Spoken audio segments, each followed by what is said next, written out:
আসসালামু আলাইকুম প্রিয় শিক্ষার্থীরা, মাহমুদ সায়েন্স ফেয়ারের পক্ষ থেকে সবাইকে স্বাগতম। বিগত ক্লাসগুলোতে আমরা 18 নম্বর অঙ্ক পর্যন্ত করছিলাম, তো আজকে আমরা 19 নম্বর অঙ্ক করব। তাহলে ধারাবাহিকতা দেখি আমরা 19 নম্বর অঙ্কটা কি দেওয়া আছে। 19 নম্বর অঙ্কে যেহেতু আমাদের এগুলো প্রমাণের অঙ্ক, বাম পক্ষ লিখবো। তো বাম পক্ষে কি দেওয়া আছে? 1 মাইনাস সাইন এ, 1 মাইনাস সাইন এ, তারপর 1 প্লাস সাইন এ প্রমাণ করতে বলছে থেকে মাইনাস tan এ, এটা আমাদের প্রমাণ করতে বলছে। আমরা অবশ্যই কিভাবে আমাদের থেকে মাইনাস tan এ নিয়ে আসা যায় এটা আমরা দেখব। প্রথমে আমি তোমাদের কি কৌশল বলছিলাম যে রুটটা তুলে দিতে হবে। এখন রুট তুলে দেওয়ার কৌশল কি? উপরে যা থাকবে সেম চিহ্ন বিশিষ্ট রাশি দ্বারা আবার কি করব, আমরা গুণ করব। 1 মাইনাস সাইন এ ইন্টু 1 মাইনাস সাইন এ।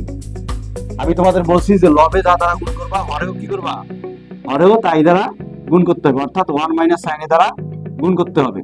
এখন আমরা সাইড নোট কি লিখবো?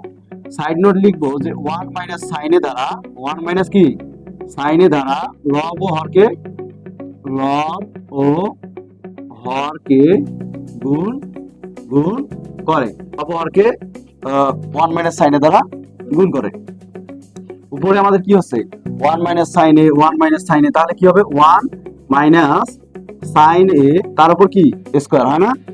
আর এখানে আমাদের একটা মজার সূত্র আমি বলছিলাম যে এ প্লাস বি ইন্টু এ মাইনাস বি এর মজার সূত্র কি 1 মাইনাস সাইন স্কয়ার এ, অর্থাৎ সাইড নোট হবে যে a square minus b square equal a plus b into কি, ইন্টু হচ্ছে এ মাইনাস বি। এবার আমাদের কাজ কি, এই রুটটাকে আমরা কি করে দেবো, লব হরকে ভাগ করে দিব।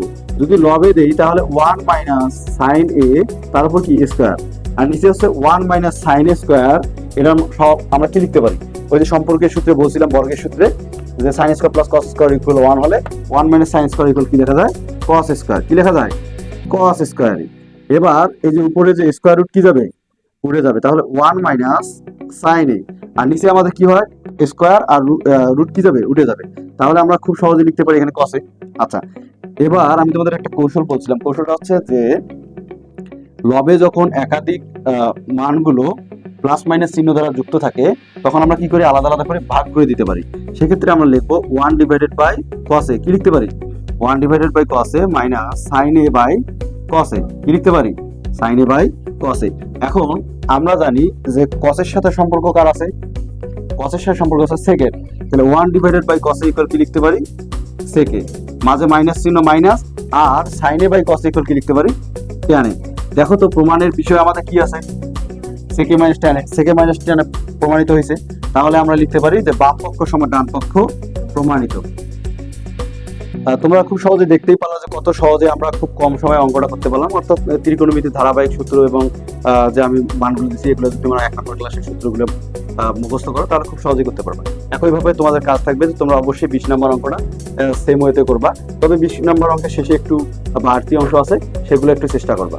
অবশ্যই অঙ্কটি করে আমার কমেন্ট বক্সে জানাবো। ধন্যবাদ সবাইকে, আসসালামু আলাইকুম।